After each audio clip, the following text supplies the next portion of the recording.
In the sprawling, complex history of New York City, some stories are written in bright lights, while others are whispered in the shadows. This is one of those stories.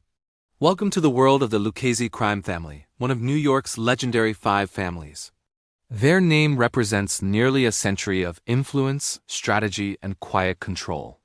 Unlike others who chased headlines and fame, the Lucchese family built its empire on something far more lasting: business sense, discipline, and an uncanny ability to adapt. Our story begins in the Roaring '20s. New York was a city of dreams, drawing immigrants from all over the world. Among them was Gaetano Tommy Reyna, a respected figure in the Bronx. He wasn't a gangster in the typical sense. He was an organizer. Reyna built a network controlling the city's ice distribution trade. Think about that in an era before refrigeration. He controlled the very thing that kept homes and businesses running. His operation was efficient, profitable, and essential. But the late 1920s were a turbulent time in New York's underworld. Rival groups battled for territory, and alliances shifted like sand. In this chaos, leadership eventually passed to Tommy Gagliano, a man known for his calm demeanor and his sharp focus on stability. After years of conflict, a new order was established by Charles "Lucky" Luciano. He created the Five Families, a structure designed to prevent all-out war and maintain cooperation. Each family would control its own operations. Tommy Gagliano was named head of one of these families, the very organization that would one day be known as the Lucchese family. Gagliano led quietly through the 1930s and 40s, preferring business deals over bloody conflicts. He kept his organization small, disciplined, and fiercely loyal. At his side was his closest associate, a young man named Tommy Lucchese, who absorbed every lesson on how patience and strategy could build an empire that lasts. When Gagliano passed away in the late 1940s, it was Tommy Lucchese's turn to lead. And under his guidance, the family entered its golden age. Lucchese understood a fundamental truth.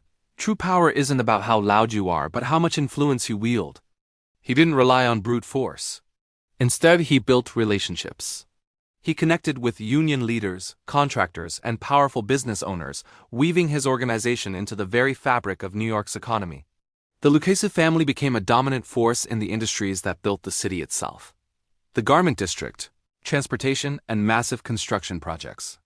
Their influence stretched from the shipping docks to the newly built airports, ensuring that almost every major deal and shipment flowed through their trusted channels. Tommy Lucchese's leadership style was all about professionalism. He maintained excellent relationships with the other families, especially those led by the powerful Carlo Gambino and Vito Genovese. This diplomacy ensured peace and stability for decades. His ability to manage both complex business enterprises and delicate underworld politics made him one of the most respected and effective leaders in the history of organized crime.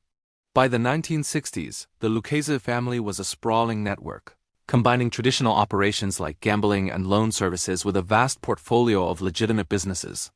Historians look back on this period as the family's zenith, a time of unparalleled prosperity and influence, all achieved with a whisper, not a bang. When Tommy Lucchese passed away in 1967, his organization faced a new and uncertain chapter. Carmine Trementi, an older and more cautious figure, took the reins just as law enforcement was beginning to intensify its pressure. The game was changing. Federal laws were getting tougher, and investigators were becoming more sophisticated. In the 1970s, Trementi was convicted in a major narcotics case, and leadership passed to a man named Anthony "Tony Ducks" Corallo. Corallo was a practical and resourceful leader who knew the value of staying invisible. He was famous for avoiding the public eye and using coded language to stay one step ahead of the authorities. Under his command, the family regained its stability and profitability, expertly navigating the challenges of a new era. The Lucchese family's core strengths remained intact. They continued to hold significant influence over key labor unions and industries, particularly in transportation and construction. Their network was deeply embedded in contracting, logistics, and manufacturing, all sectors vital to New York's relentless growth and expansion. But the 1980s would bring the biggest challenge they had ever faced. The government launched a series of landmark investigations aimed at dismantling the entire Mafia leadership structure. The historic Commission trial of 1986 was a bombshell. It exposed how the five families coordinated their activities at the highest levels. Anthony Corallo was convicted alongside several other top bosses, a verdict that marked a major turning point for organized crime in America.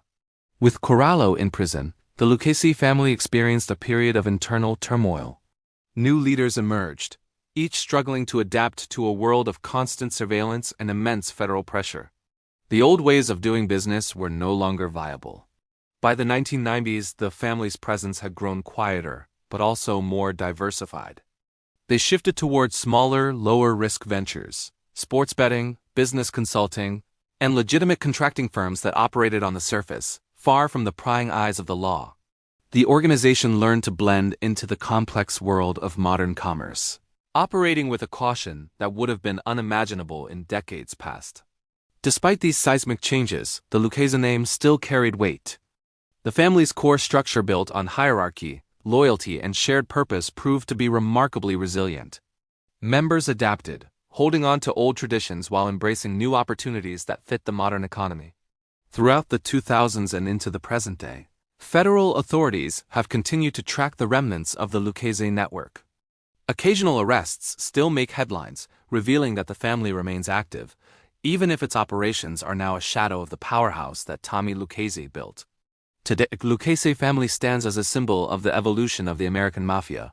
Their story traces a path from the street corner rackets of the 1920s to the sophisticated, organized networks that quietly influenced legitimate industries for half a century. Their legacy isn't just one of crime but of structure, strategy, and survival. Through changing laws, social upheaval, and technological revolutions, the Lucchese family managed to preserve its internal order, often by staying invisible while others sought the spotlight. From Gaetano Reina's ice roots to Tommy Lucchese's era of influence, and from Anthony Corallo's disciplined secrecy to the cautious adaptability of today, their story is a masterclass in how an organization can endure. It teaches us that the greatest power is the power that lasts, and it lasts longest when it is exercised quietly. In a city that never sleeps, the Lucchese family perfected the art of staying awake, but unseen. Thanks for watching. If you found this story as fascinating as we did, don't forget to like this video, subscribe to our channel, and hit the notification bell so you won't miss our next dive into history's most compelling hidden stories. See you next time.